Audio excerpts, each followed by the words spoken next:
All right, Nick, let's talk about the Kentucky Wildcats. This is a program that is on the rise. Some people may say it was a basketball school. Well, now it's a football school, and Will Levis and Stoops have this team primed to make some noise in the SEC and potentially the college football playoff. But, Nick, this is a team with Will Levis at the helm, and I think his story is so interesting. Going from like a 3-year backup at Penn State to coming to Kentucky and then going out that second game of the season, probably people expecting you to go lose to a tough Florida team and coming out on top with a big time win. And now his name's even been tossed around in Vegas and in college football realm as a possible Heisman candidate. Like, there's so much big time buzz around this team. It's got to be crazy for a guy like Levis, where no one even knew who you were, and now all of a sudden you're the face of a major college football team. What do you think about this so far, Nick? Well, one of the things people are forgetting about Kentucky is this was a good football team last year. They won 10 games. They finished ranked in the top 15 or were number 18, depending on which poll you pick. So Stoops has obviously done a really nice job taking a team that really struggled for a long time and, bringing them into relevance. And now with Levis joining the fold, we're looking at a really good top tier football program last year, now progressing into this year, which of course sets up a major showdown against Ole Miss coming this weekend, which honestly, there's a lot of things I liked about Ole Miss coming into the season, but the way their quarterback position is shaked out, I think Ole Miss is very beatable because I think quarterback in college football has just grown in importance as it's kind of mirrored the NFL game a little bit. So having a guy like Levis, who's just an absolute animal, the guy can make every throw. He's got all the physical tools plus the production. He reminds a lot of the Mel Kipers and Todd McShays of the world. There's like Josh Allen with a little bit more accuracy, with Josh Allen coming out of Wyoming a few years ago. That is high praise for Levis, and it's really showing how powerful this Kentucky football team can be.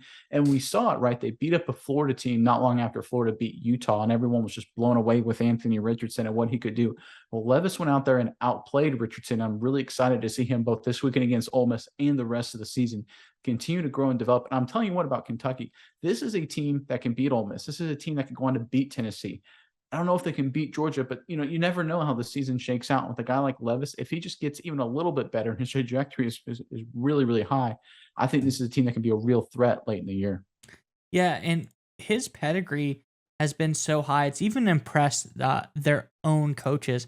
Rich Gangarello, the offensive coordinator for Kentucky, I'm pretty sure I probably mispronounced his name, but it's close enough, said that Levis, he's thinking that he's a no-brainer first-round draft pick going into the NFL, and that's yet to be seen so far. We're going to have to see how he plays against some big-time competition. And speaking of big-time competition, Ole Miss comes up this season in this coming weekend. So that's going to be a big, big game for his growth and development as a quarterback, this being his first true year as a big-time starter. So that'll be good news. But like you said, Stoops has really turned this program around, gotten it to the point where it is now, and then having a guy like Levis come in from Penn State and become the starter day one and lead this team so far down the stretch to an undefeated record, coming into the toughest stretch, Nick. But I want to go through these games because Ole Miss, number 14 this weekend. Going to be a tough game, but like we said, it's a very, very winnable game for Kentucky. Then you go to into South Carolina, or it's at Kentucky, but going up against South Carolina. Tough SEC opponent, but probably going to get the win there. At home, you get Mississippi State. Another one, you get the edge there, probably going to win. Then the toughest one is on the road, I think, versus Tennessee. That's going to be a tough win, but I think they could potentially do it. And I think you probably lose to Georgia. We'll just be honest there. Yeah. You're probably going to lose to Georgia. So one loss team is still potential to make college football playoff. Maybe go SEC championship game. Those would be big, big steps for Kentucky, don't you think? It would be absolutely huge. I mean, it's almost unheard of from a program that for a long time, hey, if they win 6, 7 games and just qualify for a bowl, that's a successful year. Now we're talking about them potentially being a playoff contender or being a double-digit win team, consistently, which is just a huge leap. And that's why all the credit goes to Stoops for the pro work he's done with this program, really building it up into a top-tier program. And one thing I look back around the Florida game, people talk about Levis, and he's obviously a great player. They beat Florida without a massive performance from Levis. If you go back and look at his numbers during that game, he was 13 of 24, 200 yards, 1 touchdown, 1 pick. Those aren't terrible numbers, but those aren't like, oh my gosh, he carried the team numbers. They beat Florida by double digits in the swamp without their quarterback having a star game. That tells you the strength of their roster and the strength of their coaching staff against a true SEC blue blood in Florida. This is not a Kentucky team. This isn't like a Tim Couch era, really going back in time where you have just maybe a star quarterback and things just, you have a magical year. This is actually a very deep and talented roster that has a lot of good pieces across the football field. When you pair that with good quarterback play and good coaching, you get the real threat that Kentucky has become. Yeah, especially like you're saying, they have two talented receivers in Robinson and Key. They've been pretty productive so far this season. Obviously, Smoke as the running back has also put up some decent numbers. So through 4 games so far, he has 263 rushing yards. Not too bad, 5.2 yards per carry. That's pretty impressive. But these receivers, he spreads the ball out. Top 3 receivers, 349 yards for Robinson, Dan Key, 241 yards, and then Barry and Brown, 200 yards, all over 15 yards per catch.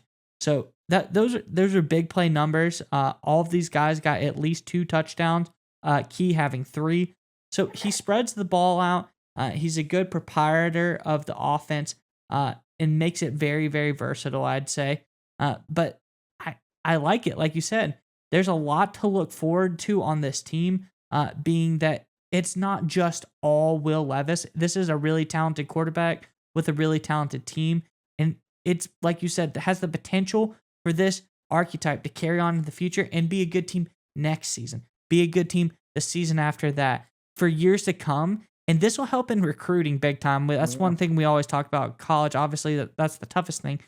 You have a guy like Will Levis be able to come in as a 3-year backup at Penn State and come to this Mark Stoops led offense and put up a first-round draft pick level season, put up a Heisman contention level season. You know how many kids are going to want to come play for Kentucky now? Like that, this is a big time recruiting tool as well. So if you finish the season strong, 1-2 losses, make a big bowl game, make the college football playoff, you're going to have so much talent on this team in the years to come.